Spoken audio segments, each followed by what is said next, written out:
الحمد لله رب العالمين والصلاة والسلام على سيدنا محمد وآله وأزواجه وذريته وأصحابه وأحبابه وأتباعه وعلماء أمته أجمعين تو یہ معین الفلسفہ پہ کافی سوالات آئے ہیں تو اس کا سلسلہ شروع کرتے ہیں انشاءاللہ، اور ترتیب سے لیں گے انشاءاللہ۔ اس میں کچھ وقت تو لگے گا، لیکن یہ ہے کہ انشاءاللہ وہ میرے لیے بھی سود مند ہوگا، اور امید ہے کہ آپ لوگوں کے لیے بھی سود مند ہوگا۔ تو پہلا سوال زین بھائی کا ہے، یہ علم کلام اور فلسفے کے بارے میں ہے کہ علم کلام اور فلسفے میں کیا فرق ہے۔ تو ان کا سوال جو تھے وہ آڈیو تھے، لیکن جو میں نے پوائنٹ اس میں لکھے ہیں اس میں اہم پوائنٹ یہ ہے کہ علم کلام اور فلسفے میں کیا فرق ہے، اور علم کلام اور فلسفے میں ٹکراؤ کی کیا وجہ ہے۔ منہاج میں فرق تھا یا مسائل میں فرق تھا؟ یعنی علم کلام اور فلسفے کے منہاج میں فرق ہے یا مسائل میں فرق ہے، اور ابن رشد اور امام غزالی کے درمیان اختلاف کی حقیقت یہ اسی کے ضمن میں ہے۔ لیکن اصل جو سوال ہے وہ علم کلام اور فلسفے کے بارے میں ہے، اور بنیادی سوال یہ ہے کہ فرق جو ان کے درمیان ہے وہ منہاج کا فرق ہے یا مسائل میں فرق ہے۔ تو اس کو لیتے ہیں انشاءاللہ۔ تو علم کلام اور فلسفے میں کیا فرق ہے؟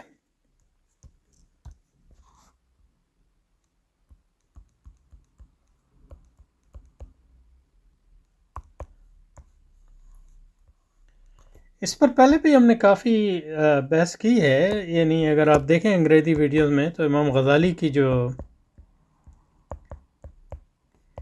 المستصفیٰ میں علم کلام کی جو تعریف ہے اس پر کافی ہم نے 5-6 ویڈیو بنائے، اور دوسرا جو تھامس ایکوائنس پر انگریزی میں ہم اس میں جو ویڈیو بنا رہے ہیں اس میں بھی تھیولوجی اور فلسفی کے فرق پہ ہم نے کچھ بات کی ہے 2-3 ویڈیو میں، اور ابھی بھی وہ بحث چل رہی ہے۔ تو اگر آپ میں سے کوئی اس میں دلچسپی رکھتا ہے تو اس کو تلاش کر لیں، اور اگر نہ ملے تو مجھ سے پوچھ لیں، میں انشاءاللہ آپ کو اس کا لنک دے دوں گا۔ لیکن اس کو جو ہے ابھی لیتے ہیں انشاءاللہ۔ تو سوال یہ، علم کلام میں فرق تو واضح ہے، یعنی فرق ہے۔ علم کلام جو ہے ایک یعنی اسلامی علم ہے، اور علم فلسفہ کا اسلام سے کوئی تعلق نہیں ہے سچ، یعنی مطلب یہ ہے کہ یہ ایک بشری علم ہے۔ لوگوں نے جو ہے، انسانوں نے جو ہے اس کو اپنی عقل کے مطابق جو ہے، ابھی دیکھیں گے اس میں، اور جو علم کلام اور فلسفے میں فرق ہے وہ مسائل تو کافی ملتے جلتے ہیں، لیکن یہ کہ منہاج میں فرق ہے۔ تو بنیادی فرق جو منہاج میں ہے کہ علم کلام جو ہے وہ اس میں مطلب یہ ہے کہ وہی سے حاصل کردہ جو تعلیمات ہیں وہ آپ لیتے ہیں، اور بالکل یعنی اصول علم فقہ کی طرح، صرف یہ ہے کہ علم فقہ میں جو آپ کا موضوع ہے وہ عملی مسائل ہیں، اور علم کلام کے جو موضوع ہیں وہ اعتقادی مسائل ہیں۔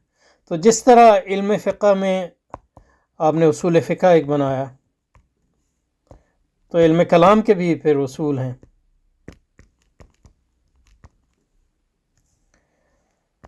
اس کو اصول دین کہہ لیں، یا اصول یعنی قواعد ہیں وغیرہ وغیرہ۔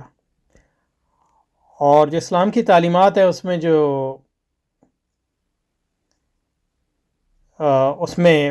تعلیمات میں منصوص ہیں، تو منصوص سے پھر جو ہے قیاس کر کے جس طرح جو ہے فقہ میں آپ نئے مسائل اس کا استخراج کرتے ہیں، اسی طرح علم کلام اور علم عقائد میں بھی کرتے ہیں۔ تو ایک لحاظ سے علم کلام اور علم عقائد ایک ہی چیز ہے. اور جس طرح اصول فقہ میں علم فقہ میں وہ مسائل ہیں جو قرآن و حدیث سے ڈائریکٹ جو ہے معلوم ہیں، تو وہ تو منسوخ مسائل ہیں، لیکن یہ کہ ان کی بنیاد پہ جو ہے پھر منسوخ اور اصول جو قرآن و حدیث سے ملتے ہیں ان کی بنیاد پہ جو ہے غیر منسوخ اعمال کے لیے جو یا غیر منسوخ احکام جو ہے علم فقہ میں، جیسے آپ اس کو ان کا استخراج کرتے ہیں، اسی طرح علم کلام میں بھی یعنی مطلب یہ ہے کہ تعلیمات ہیں جو منسوخ ہیں، جیسے مطلب حدیث جبریل ہے، جو اصول دین ہیں، اور پھر یہ ہے کہ ان کی بنیاد پہ جو ہے قرآن و حدیث کی بنیاد پہ جو ذیلی مسائل جو ہیں وہ ان کا بھی استخراج کرتے ہیں. تو ایک لحاظ سے تو یہ اس کے مقابلے میں جو فلسفہ ہے وہ ایک انسانی علم ہے، اس میں یعنی وہی کہ سچ کوئی عمل دخل نہیں ہے. جس طرح یعنی طبیعت جو ہے ایک انسانی علم ہے، جس طرح کیمیا جو ایک انسانی علم ہے، اسی طرح فلسفہ بھی انسانی علم ہے. اس کی بنیاد انسانی عقل اور اس کے حواس اور اس کا تجربہ ہے. اور موضوع پہ آئیں گے اس کا، تو یہ بنیادی فرق. اس کے مقابلے میں جو علم کلام ہے اس میں جو ہے ہم عقل استعمال کرتے ہیں، انسانی عقل، لیکن جو تعلیمات ہیں وہی کے ذریعے جو حاصل کردہ تعلیمات ہیں وہ بنیاد ہے. تو آپ عقل استعمال کرتے ہیں ان تعلیمات کو سمجھنے کے لیے، اور عقل استعمال کرتے ہیں جو معلوم تعلیمات ہیں ان سے غیر معلوم تعلیمات کو اصول عامہ کے تناظر میں جو ہے اس کو مستخرج کرتے ہیں اور اس کا استخراج کرتے ہیں. جیسے آپ فقہ میں یعنی ذیلی مسائل کا استخراج کرتے ہیں.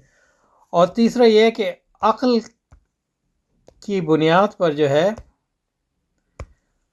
آپ پھر جو ہے ان اسلامی تعلیمات کی توجیہ بھی بیان کرتے ہیں، اور عقلی کی بنیاد پہ پھر ان اسلامی تعلیمات کے خلاف جو اعتراضات کیے جاتے ہیں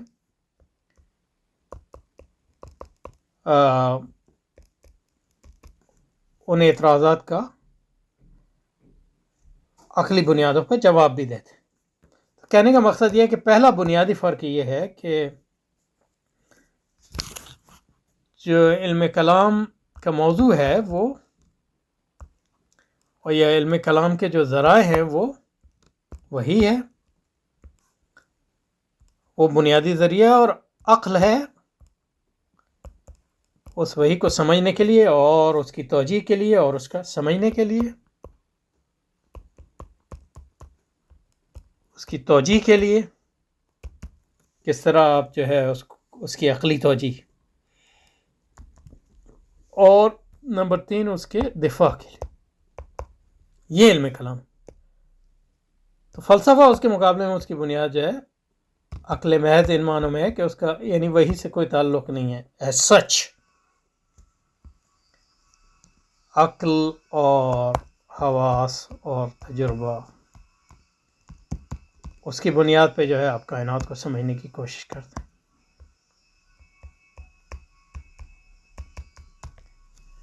تو اس لحاظ سے فلسفہ زیادہ تر جو ہے ان قوموں میں آیا جہاں جو ہے وحی کی بنیاد پہ کائنات کا کوئی فہم جو ہے لوگوں کو حاصل نہیں تھا، تو انہوں نے اپنی عقل کی بنیاد پہ اس کو سمجھنے کی کوشش کی. یعنی ان کا دعویٰ یہی تھا. لیکن یہ کہ ان قوموں کے درمیان بھی فلسفہ پنپا جن کے ہاں وحی تھی، جیسے عیسائیوں کے ہاں، یہودیوں کے ہاں اتنا نہیں ہے، لیکن عیسائیوں کے ہاں تو بہت ہے، کیونکہ عیسائیت جہاں پھیلی وہ یونانی اور رومی فلسفے کے گڑھ تھے، تو اب ان کے لیے ایک بڑا مسئلہ پیدا ہوا کہ جو فلسفہ ہے اور جو وحی کی بنیاد پہ تعلیمات ہیں ان کے درمیان ان کا تعلق کیا ہوگا. یہ بہت بڑا سوال پیدا ہو گیا. تو یہ بھی ایک علم کلام یا تھیولوجی کا یہ ایک مسئلہ بن گیا. یعنی کس طرح جو معلومات جو ہیں فلسفے کی بنیاد، فلسفہ جس کو دیتا ہے، اور جو معلومات جو ہے وہی دیتی ہے، ان میں کیسے تطابق پیدا کیا جائے، اور ان میں تضاد ہو تو اس کا تضاد کا کس طرح حل کیا جائے، وغیرہ وغیرہ. اور یہ سوال بھی اٹھا کہ فلسفے کا پھر مقام کیا ہے. یہ سب، یعنی آپ کے پاس وحی کے ذریعے تعلیم ہے کائنات کے بارے میں، تو فلسفے کا پھر کیا ضرورت ہے یا اس کا مقام کیا ہے. تو یہ سوال عیسائیوں کے ہاں بھی پیدا ہوا، اور پھر یہ بعد میں مسلمانوں میں بھی یہی سوال پیدا ہوا. یونانیوں کے ہاں یہ سوال نہیں تھا، کیونکہ ان کا یا تھا بھی تو اس سطح پہ نہیں تھا، کیونکہ ان کی جو پاس جو ہے تعلیمات جو وحی کی بنیاد پہ تھیں وہ نہیں تھیں، یا جو تھی بھی تو وہ مست شدہ بت پرستانہ تعلیمات میں تبدیل ہو چکی تھی، تو ان کا وہ مقام نہیں تھا. لیکن سقراط کے ہاں بھی اور افلاطون کے ہاں بھی، خاص طور پہ سقراط کے ہاں، مذہب اور فلسفے کے تعلق کی ہمیں بحث ملتی ہے. تو یہ تو عمومی بات ہوگی، کچھ عمومی بات ہے. تو اب ان عمومی باتوں سے ہٹ کر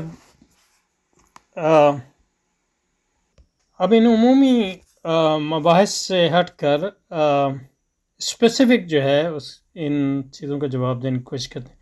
پہلے دیکھتے ہیں کہ مطلب یہ ہے کہ فلسفے اور کلام کی تعریف جو ہے، مثال کے طور پہ شریف جرجانی صاحب نے کیا کی ہے.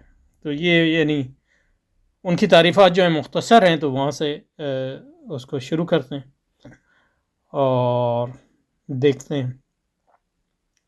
اب جو فلسفے کی تعریف انہوں نے کی ہے وہ حکمت کے تحت کی ہے. فلسفے کا لفظ بھی ان کی تعریفات میں ہے، لیکن وہ الگ ہی چیز ہے، وہ کوئی اس کا فلسفے سے سچ کوئی تعلق نہیں ہے جس کو ہم فلسفہ کہتے ہیں. تو حکمت کی جو انہوں نے تعریف کی ہے، یعنی فلسفے کی، یہ حکمت اس لیے کہتے ہیں کہ کیونکہ فلوسوفی، سوفوس کا مطلب جو ہے حکمت ہے یونانی زبان میں، تو اس لحاظ سے مسلمان جو ہے اس کا حکمت ترجمہ کرتے ہیں فلوسوفی، اور فلسفیوں کو حکیم بھی کہتے ہیں. لیکن اس سے وہ مراد نہیں ہوتی حکمت یعنی دانائی، جس کو وَمَن یُؤْتَ الْحِکْمَةَ فَقَدْ أُوتِیَ خَیْرًا کَثِیرًا، یا کم از کم نہیں ہونا چاہیے وہ مراد. تو حکمت بمعنی فلسفے کی جو تعریف سید شریف جرجانی صاحب نے کی ہے رحمۃ اللہ علیہ، وہ کی ہے علم یبحث فیہ عن حقائق الاشیاء. تو یہ علم ہے، یعنی ڈسپلن ہے، جس میں چیزوں کی حقیقت کے بارے میں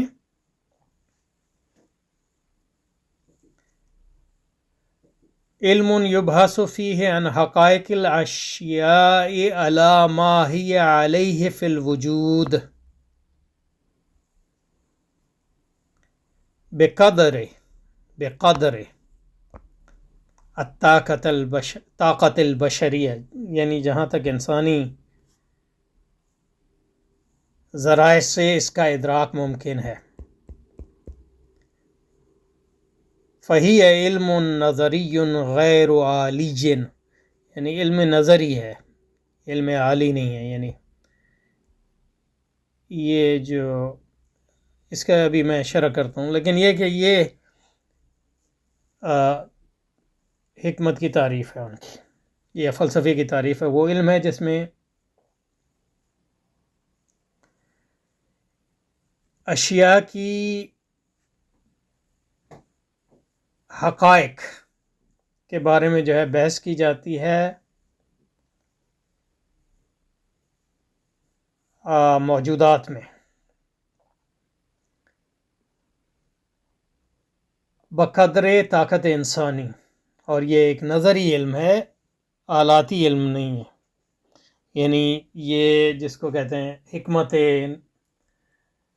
حکمت نظری ہے، حکمت عملی نہیں ہے، تھیوریٹیکل نالج، پریکٹیکل نالج نہیں ہے، کیونکہ جو ارسطو علم کی تقسیم ہے ارسطو کے یہاں وہ 3 قسم کی ہے، علم نظری اور حکمت نظری اور علم عملی اور علم صنعتی علم یا پروڈکٹیو نالج جس کو وہ کہتا ہے۔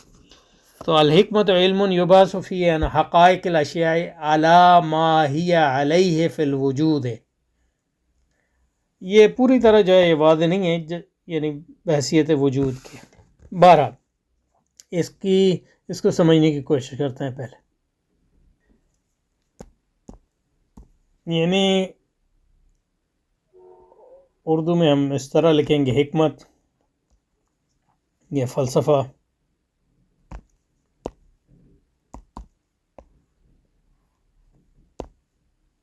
تو وہ ایک علم ہے۔ علم کا مطلب ان سے یا ان کی وہ مراد نہیں ہے کہ مطلب یہ ہے، علم سے مراد یہ ہے کہ ایک ڈسپلن ہے یا سبجیکٹ ہے، یا جس کو اردو میں کہتے ہیں کہ ایک ہم سبجیکٹ بھی یوز کرتے ہیں اردو میں، لیکن مادہ علمی۔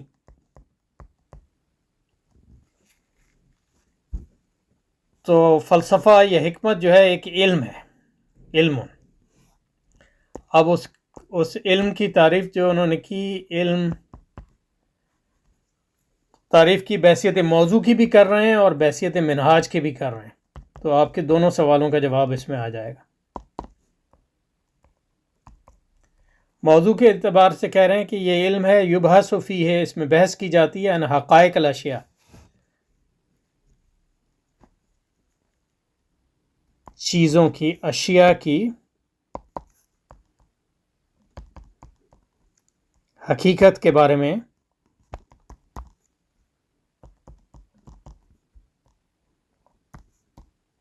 بحث کی جاتی ہے۔ یعنی اشیاء سے مراد کائنات میں جو اشیاء ہیں اور کائنات بحیثیت مجموعی بھی، یعنی مثلا یہ کہ یعنی حرکت کیا ہے، حرکت کی کا سبب کیا ہے، چیزیں جو ہے بھاری چیزیں جو ہیں وہ نیچے کیوں گرتی ہیں اور ہلکی چیزیں جو ہیں اوپر کیوں اڑتی ہیں، وغیرہ وغیرہ، یا کائنات یعنی جو موجودات ہیں کائنات میں ان کی حقیقت کے بارے میں بحث کی جاتی ہے، اور کائنات بھی ایک وجود ہے تو اس کے بارے میں بحثیت مجموعی بھی اس میں بحث کی جاتی ہے۔ تو یہ تو اس کا موضوع ہو گیا۔ موضوع کیا ہے اس کا؟ حقائق اشیاء۔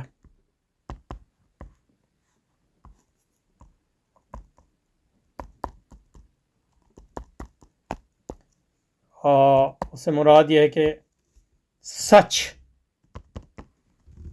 کی تلاش، یہی حقیقت کا مطلب ہے، اور یہ جو ارسطو کے علم میں نظری کی تعریف ہے اس کے عین مطابق ہے یہ تعریف، کہ علم نظری میں جو ہے کا بنیادی مقصد جو ہے صرف جو ہے سچ کی تلاش یا حقیقت اور سچ ایک ہی چیز ہے۔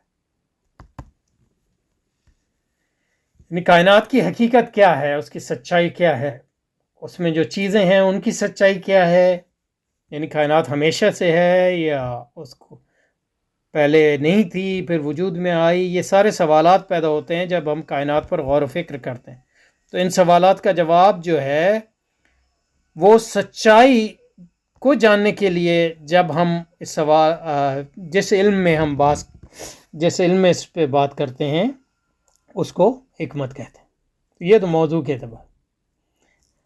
اب منہاج کے بارے میں کیا فرمایا؟ منہاج کے بارے میں فرمایا تو علم یبحث فیہ عن حقائق الاشیاء علی ما ہی علیہ فی الوجود بقدر طاقت البشریہ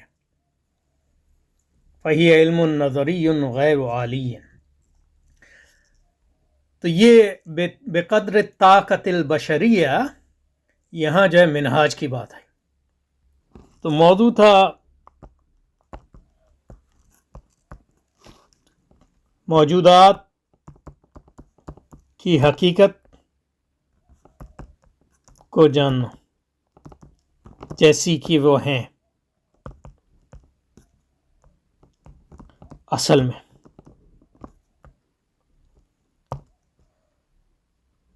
یہ تو موضوع ہو گیا. اور منہاج اس کا ہے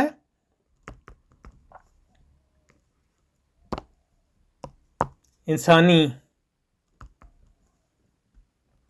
طاقت، محض انسانی طاقت کی بنیاد پہ، یعنی انسان کی جو علم کو حاصل کرنے کے ذرائع ہیں ان کی بنیاد پہ. تو علم حاصل کرنے کا جو بنیادی ذرائع جو ہیں وہ عقل ہے. عقل سے مراد جو ہے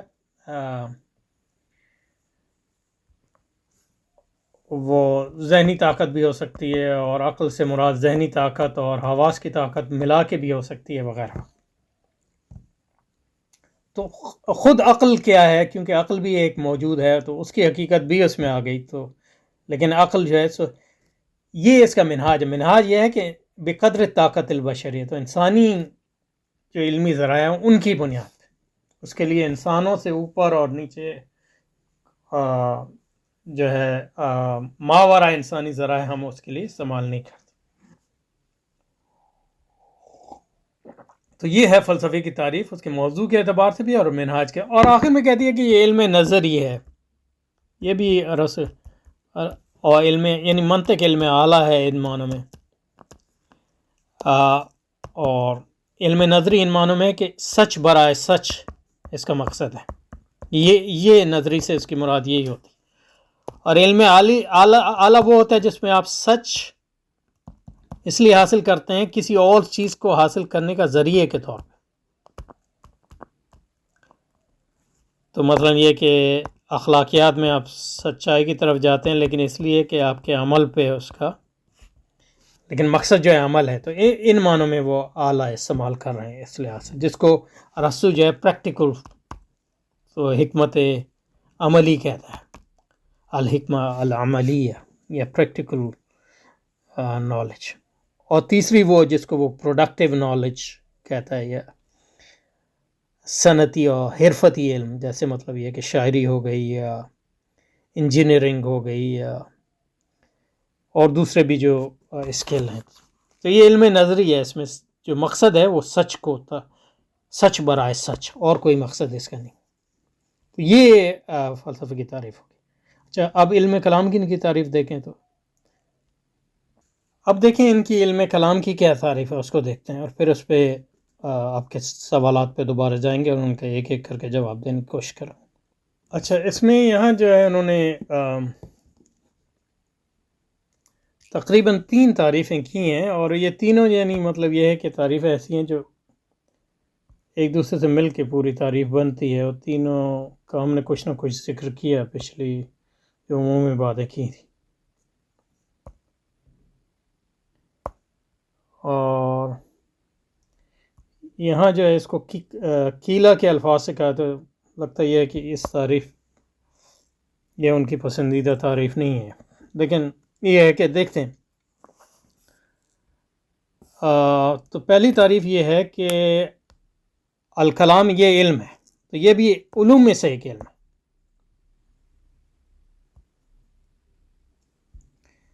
جس میں بحث کی یبحث عنہ فی ذات اللہ تعالیٰ و صفاتی.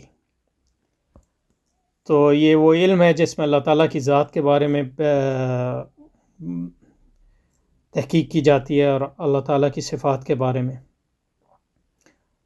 اور ممکنات کے بارے میں. یعنی مطلب یہ ہے کہ اللہ تعالیٰ کی ذات، اللہ تعالیٰ جو ہے یعنی وجود کو 2 قسموں میں فلسفی یعنی تصوراتی طور پہ تقسیم کیا جا سکتا ہے. ایک واجب الوجود اور دوسرا ممکنات. اللہ تعالیٰ جو ہے واجب الوجود ہے اور باقی سب ممکنات ہیں. ان کے حوال پر بھی بات کی جاتی ہے.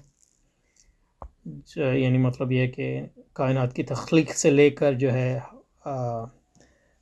اس کائنات کی مطلب یہ ہے کہ حشر نشر اور مرنے کے بعد کیا ہوگا اور یہ سارے. لیکن اس میں قید لگا دی. اب یہ منہاجی قید ہے، اعلیٰ قانون الاسلام، اسلام کے قاعدے اور طریقے کے مطابق یا یا اسلام کے قانون کے مطابق. تو یہ مطلب یہ کہ فلسفہ بھی بحث کرتا ہے خدا کے وجود پر. اور یہاں یہ فرمایا کہ والقید الاخیر لاخراج العلم الالہی للفلاسفہ. علم الہی جو ہے اسی کو یعنی ارسطو تھیولوجی کہتا ہے. تھیو کا مطلب خدا ہے، لوگی کا مطلب جو لوگوس کا مطلب یہ ہے کہ اسٹڈی. تو علم الہی کا مطلب ارسطو کے یہاں یہ ہے کہ خدا کے بارے میں جو علم ہے اس کو تھیولوجی کہتے ہیں، اور وہ اس کے نزدیک جو ہے فلسفے کی سب سے بڑی اعلیٰ قسم ہے.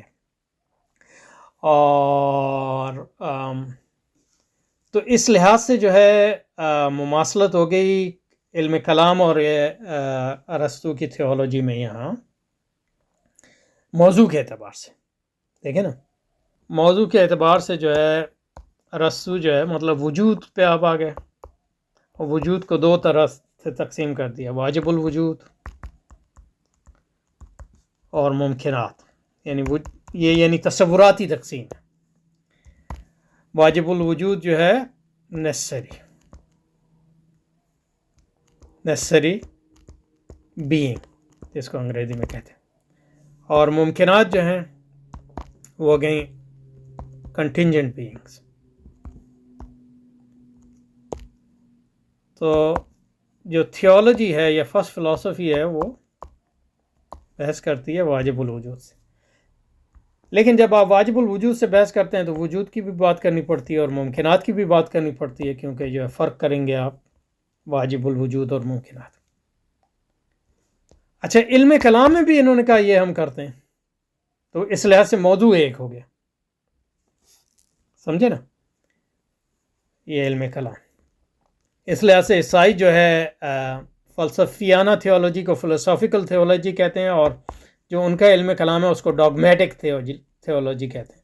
ڈاگمیٹک اس لیے کہ اس کی بنیاد جو ہے ڈاگما کا مطلب عقیدہ، عیسائی عقیدے کے مطابق. تو منہاج کے اعتبار سے تو فرق ہے علم کلام اور تھیولوجی میں، موضوع کے اعتبار سے کوئی فرق نہیں. منہاج کے اعتبار سے کیا فرق ہے؟ علم کلام کا جو منہاج ہے وہ کیا ہے؟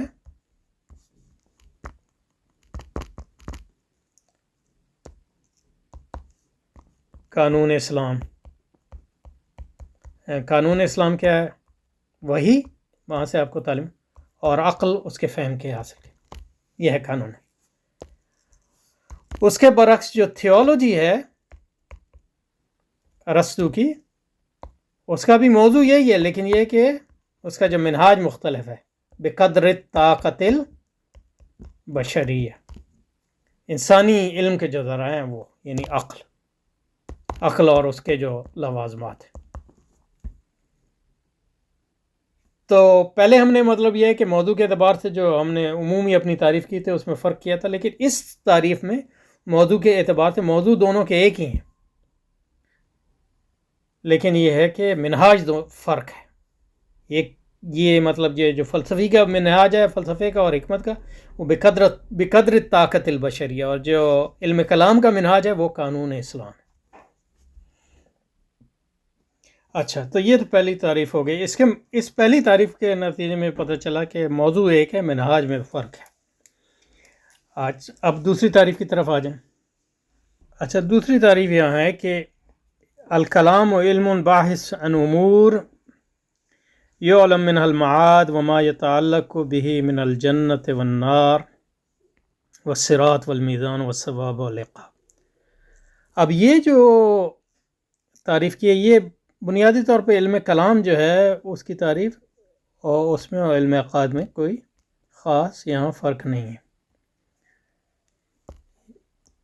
اس میں جو ہے موضوع بھی ڈائیورج ہو گیا، یعنی کلام یعنی فلسفہ جو ہے اس پہ بات کرتا ہے کہ کائنات ختم ہوگی کہ نہیں ہوگی، لیکن بنیادی طور پہ فلسفہ جو ہے جنت اور جہنم اور صراط اور میزان اور ثواب اور عقاب کے بارے میں بحث نہیں کرتا، الا یہ کہ اس فلسفے میں کوئی جو ہے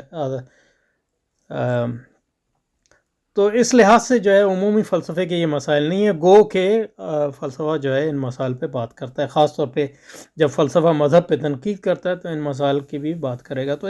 لیکن عمومی طور پہ یہاں جو علم کلام کی یہ دوسری تعریف ہے، اس سے مراد علم عقائد ہی ہے، کوئی فرق ہی نہیں رہا. گو کہ اور عموماً علم کلام اور علم عقائد ایک ہی چیز ہے. گو کہ علم کلام میں یہ ان تصورات کے بارے میں جو ہمیں علم حاصل ہوتا ہے وہ ادلہ شریعہ سے حاصل ہوتا ہے، لیکن ہم عقل کی بنیاد پر اس کو سمجھنے کی کوشش کرتے ہیں اور اس کی عقلی توجیہ کرنے کی کوشش کرتے ہیں اور اس کا دفاع کرنے کی بھی کوشش کرتے ہیں. تو یہ تو دوسری ہوگی. تو ان دوسری میں جو ہے منہاج کا فرق ہے اور موضوع کا بھی فرق ہے. گو کہ موضوع ملتے جلتے ہیں، اور دوسری بات یہ ہے کہ منہاج بھی ملتا جلتا ان معنوں میں ہے کہ گو کہ فلسفے میں وہی کا کوئی تصور نہیں ہے اور وہی ذریعہ علم نہیں ہے، لیکن عقل تو ہے. تو اس لحاظ سے علم کلام، جیسے کہ امام غزالی فرماتے ہیں کہ یہ ایک اشرف العلوم اس لیے ہے کہ اس میں آپ انسانی عقل بھی استعمال کرتے ہیں اور وہی، تو یہ دونوں چیزیں ملتی ہیں. امام غزالی کی تعریف بھی دیکھیں گے انشاءاللہ مختصراً. اچھا، تو دوسری تعریف میں تو اتنی کوئی بات ہے. تیسری تعریف یہ ہے کہ وکیل الکلام هو العلم بالقواعد الشرعیہ الاعتقادیہ المکتسبہ عن الادلہ الشرعیہ. تو یہ جو تعریف ہے تیسری والی، یہ جو ہے یہ بالکل ویسی تعریف ہے جو علم فقہ کے مماثل ایک تعریف ہے. ان معنوں میں فرق صرف یہ ہے کہ علم فقہ میں بحث عمل سے کی جاتی ہے اور علم کلام میں اعتقاد سے کی جاتی ہے. تو اس تعریف کو دیکھتے ہیں تھوڑا سا جلدی سے. اچھا، تیسری جو تعریف ہے اس میں کہتے ہیں وہ علم ہے، علم کلام علم ہے قواعد شرعیہ کا.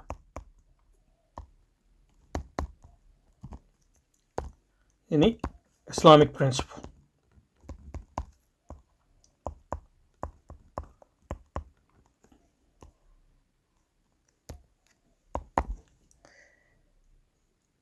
تو یہ ہو گیا کلام.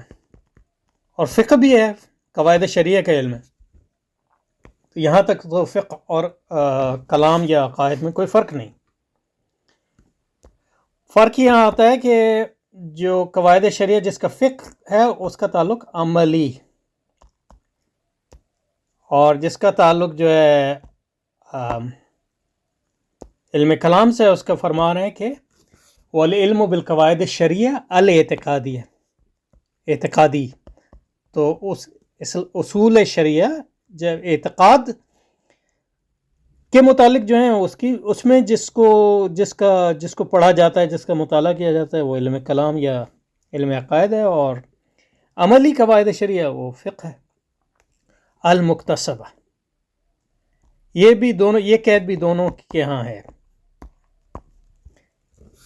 کیونکہ حقیقت میں فقہ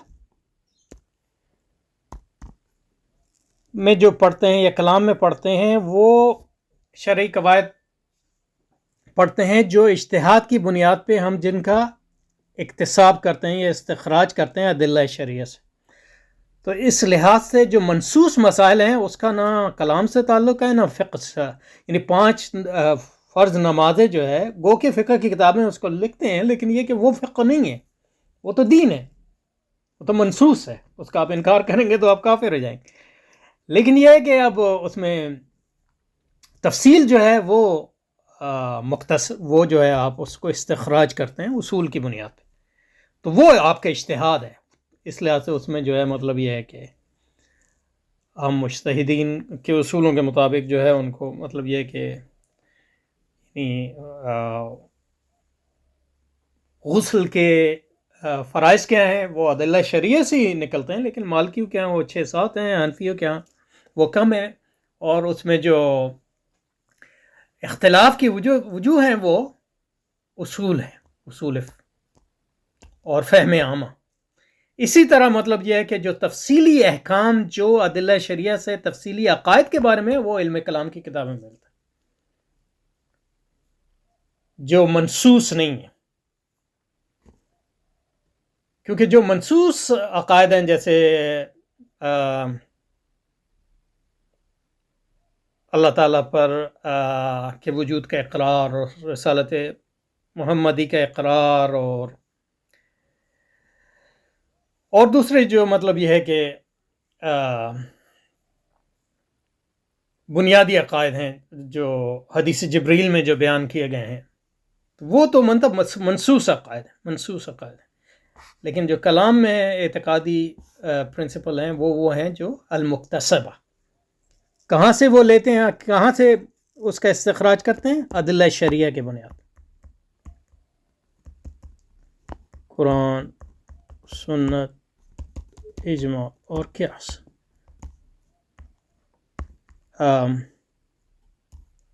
تو یہ تعریف جو ہے یہ بالکل پیرالل ہے جو فقہ کی ہمارے ہاں تعریف ہے. تو اس لحاظ سے کلام کا موضوع جو ہے منصوص مسائل سے اصول عامہ کی بنیاد پر ادلہ شریعہ سے تفصیلی احکام معلوم کرنے کا علم ہے. اور یہ تفصیلی جو احکام ہیں وہ فقہ میں عملی ہوتے ہیں، اور علم کلام اور علم عقائد میں وہ اعتقاد سے ان کا متعلق ہوتا ہے. تو یہ تینوں جو حقیقت یہ ہے کہ علم کلام کی تعریف میں یہ تینوں تعریفیں شامل ہونی چاہیے. تو اب آپ کے سوال کی طرف آتے ہیں، یعنی ڈائریکٹ جواب کی طرف آتے ہیں. تو موضوع کے اعتبار سے کافی مماثلتیں بھی ہیں جیسے کہ ہم نے دیکھا، لیکن فرق بھی ہیں. لیکن اصل جو فرق ہے وہ منہاج کا فرق ہے. منہاج کا فرق یہ ہے کہ فلسفہ کا منہاج جو ہے طاقت بشری ہے، یعنی یہ دعویٰ یہی ہے. اس کے برعکس جو علم کلام کی بنیاد طاقت بشری پلس وہی، اور اس میں اصل جو ہے وہ وہی، جو طاقت بشری ہے وہ وہی کو سمجھنے کا ذریعہ اور کوئی نہیں. اب جو کانفلکٹ یہ پیدا ہوتا ہے وہ لازم ہے، کیونکہ اگر تھیولوجی میں آپ اللہ کے بارے میں پڑھ رہے ہیں، اللہ کے بارے میں غور و فکر کر رہے ہیں، جیسے ارسطو کی تھیولوجی واجب الوجود جس کو وہ کہتے ہیں، اور علم کلام میں بھی آپ واجب الوجود کے بارے میں پڑھ رہے ہیں،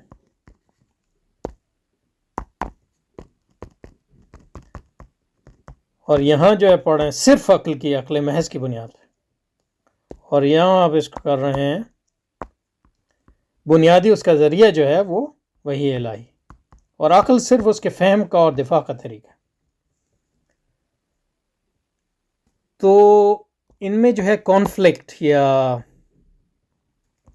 نزاع جو ہے وہ ایک فطری بات ہے. پہلی بات تو یہ ہے کہ مطلب یہ کہ جب یہ دو طریقے ہیں تو ان میں کون سا طریقہ جو ہے درست ہے. اور عیسائی اور مسلمان کہیں گے یہ طریقہ درست ہے، اور عیسائی کہتے ہیں کہ یہ طریقہ بھی، جیسے ایکوائنس کہتا ہے کہ دونوں طریقے درست ہیں. گو کہ یہ ہے کہ فلسفے سے جو ہمیں علم حاصل ہوتا ہے وہ پورا یقینی ان معنوں میں نہیں ہے کہ اس میں لوگوں کے اختلافات ہیں، جبکہ جو وحی کی بنیاد پہ ہوتا ہے وہ یقینی ان معنوں میں ہے کہ وہ خدا کی طرف سے آیا. اور مسلمانوں میں یعنی امام غزالی اور ہمارے جو ہم راسخ العقیدہ مسلمان ہیں ان کا جواب ایک ہے، باقی جو لوگ ہیں ان کے دوسرے جواب ہیں. جیسے فارابی کا جواب یہ ہے کہ عقل کی بنیاد پہ تو اصل علم حاصل ہوتا ہے، اور انبیاء کو یعنی مطلب یہ فارابی کہتا ہے، اور یہ ہیگل بھی یہی کہتا ہے، یعنی فلسفہ اور وحی کے ذریعے جو علم حاصل ہوتا ہے ہمیں وہ اس میں کوئی تضاد نہیں ہے، لیکن یہ ہے کہ فلسفے سے جو علم حاصل ہوتا ہے وہ اعلیٰ فکری زبان میں بیان کیا گیا، اور وہ صرف خاص لوگ ہی سمجھ سکتے ہیں. اور انبیاء جو ہے وہ کیونکہ عوام کے لیے آئے ہیں تو اس لیے وہ عام فہم زبان میں بیان کرتے ہیں، فگریٹو لینگویج میں. یا جبکہ امام غزالی اور جو راسخ العقیدہ مسلمان ہیں وہ یہ کہتے ہیں کہ جناب ایسے مسائل ہیں جن کا جو ہے ادراک جو ہے عقل سے ممکن نہیں ہے، اسی لیے وہی آئی ہے. ورنہ جن حقائق کا جو ہے عقل سے حصول ممکن ہے تو اللہ تعالیٰ نے وہ ہم پر چھوڑ دیا. تو یہ نزاع جو ہے ایک فطری بات ہے، کیونکہ نزاع ایک ہی موضوع ہے اور کم از کم موضوع میں اشتراک ہے لیکن منہاج مختلف. تو سوال یہ پیدا ہوتا ہے کہ جواب اگر مختلف ہوئے تو کون سے جواب صحیح ہیں. اور کون سا منہاج صحیح ہے وغیرہ. تو یہ ایک فطری بات ہے کہ ان دو جو علوم ہیں ان میں نزاع ہوگا. آخری بات ابن رشد اور امام غزالی کے بارے میں. اب اس پہ میں مطلب یہ کہ تفصیلی انشاءاللہ کریں گے. یہ ہمارے پروجیکٹس میں سے ایک پروجیکٹ ہے، لیکن یہ کہ صرف یعنی سطحی سی بات یہ ہے کہ امام غزالی جو ہے، ابن رشد بھی امام ہیں، یعنی بڑے مالکی فقیہ ہیں وغیرہ وغیرہ، اور فقہا اور قاضیوں کے خاندان سے ان کا تعلق ہے یعنی. اور انہوں نے ارسطو کو پڑھا اور اس کے بڑے گرویدہ ہو گئے.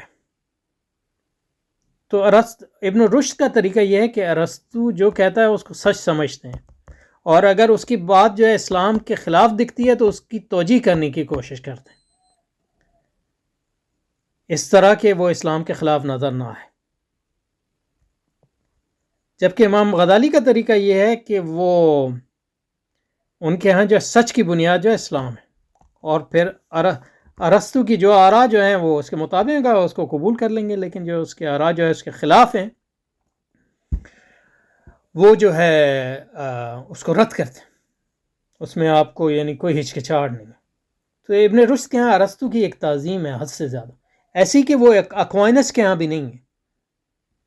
اب دیکھیں نا، ارسطو کہتا ہے کہ کائنات ہمیشہ سے قائم ہے.